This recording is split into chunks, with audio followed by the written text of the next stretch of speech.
Кашель. Польза и вред. Кашель – это резкое сокращение мышц, участвующих в акте дыхания, которые создают форсированный выдох. Механизм кашля можно рассматривать как нормальный физиологический акт. Это удаление посторонних частиц из верхних дыхательных путей. Это полезная функция и знакома нам с раннего детства. Кашель – это чистильщик бронхиального дерева, дренаж, без которого человек не смог бы жить.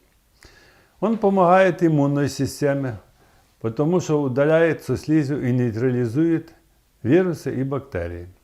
Самое главное, чтобы кашель был продуктивным и выполнял свою полезную функцию. Кашель является одним из наиболее частых и распространенных симптомов при различных заболеваниях и состояниях. Перечень их настолько велик, что это является темой для отдельного разговора. Но на дворе сейчас зима. Актуальным есть то, что простуда, ОРВИ, ангина, грипп и прочие заболевания, которые связаны с простудой, которые практически всегда сопровождаются кашлем. Как быть с кашлем? Кто он нам в таких ситуациях? Друг или враг? Рассмотрим варианты отношения к кашлю. Простудное начало кашля сопровождается определенным набором инфекций. Тут могут быть и вирусы, и бактерии, и микробные факторы. Подходы к лечению в зависимости от характера инфекции разные, но по отношению к кашлю похожие. Учитывая физиологию развития кашля, при простудных заболеваниях нужно стараться, чтобы кашель был влажным. Тогда он будет выполнять свою функцию дренажа, помогая организму освободиться от вирусов и микробов. В неусложненных процессах лекарственного воздействия на кашель практически не требуется.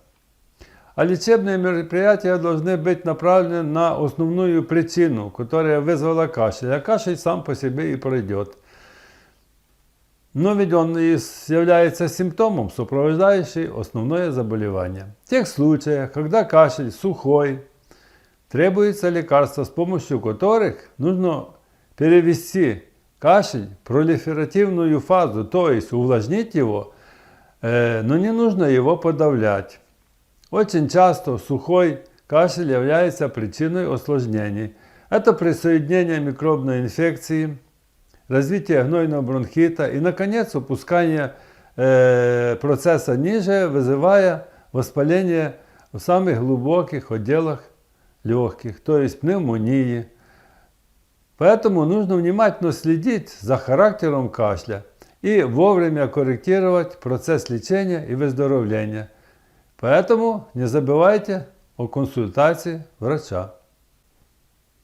Врач осматривает больного и назначает препараты, которые нужны для лечения кашля. Средства, влияющие на кашель, можно разделить на 4 группы.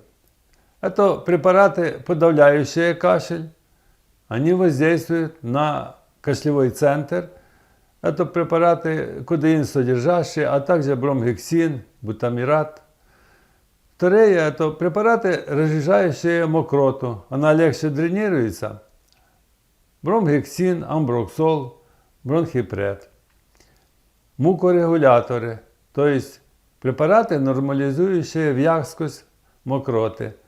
Карбоцистеин, отхаркивающий, мукалтин, бронхолитин, различные фитопрепараты. В комнате, где находится больной, нужно поддерживать температуру не выше 20-22 градуса. Несколько раз на день надо проветривать, проводить влажную уборку, чтобы не пересыхала слизистая верхних дыхательных путей. Все процессы, вызывающие кашель, исходящие из верхних отделов носоглотки, например, фарингит, не лечатся препаратами от кашля. И в чем делают часто ошибку, особенно при самолечении. Тут больше помогают различные ингаляции. Могут быть теплые, могут быть ингаляции масляные. А вот когда процесс в бронхах, тут нужно подключать по показаниям весь арсенал препаратов для коррекции и лечения кашля. Мы можем назвать много различных препаратов и подходов, но длительный кашель более 2 недель требует обязательного лечения. Домашние средства лечения кашля используются наряду с обычным лечением, которое назначает врач. Вот это традиционные рецепты из различных трав: мать и мачеха, шалфей, девиасил, листья подорожника, багульник, цветы липы и многие другие. Они могут быть в аптеках в виде различных грудных сборов и так далее. Конечно, больные все пользуются даже без рецепта врача. Относиться к фитотерапии надо серьезно.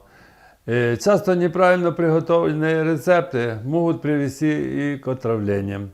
Для смягчения кашля используют обычные домашние средства, это молоко, там, мед, сливочное масло и так далее. Все эти средства хороши в правильном применении, поэтому всегда советоваться надо с врачом.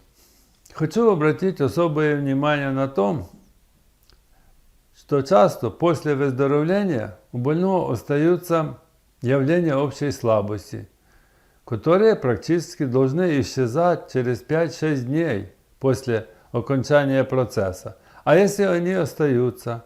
А если ночью появляются обильные потоотделения?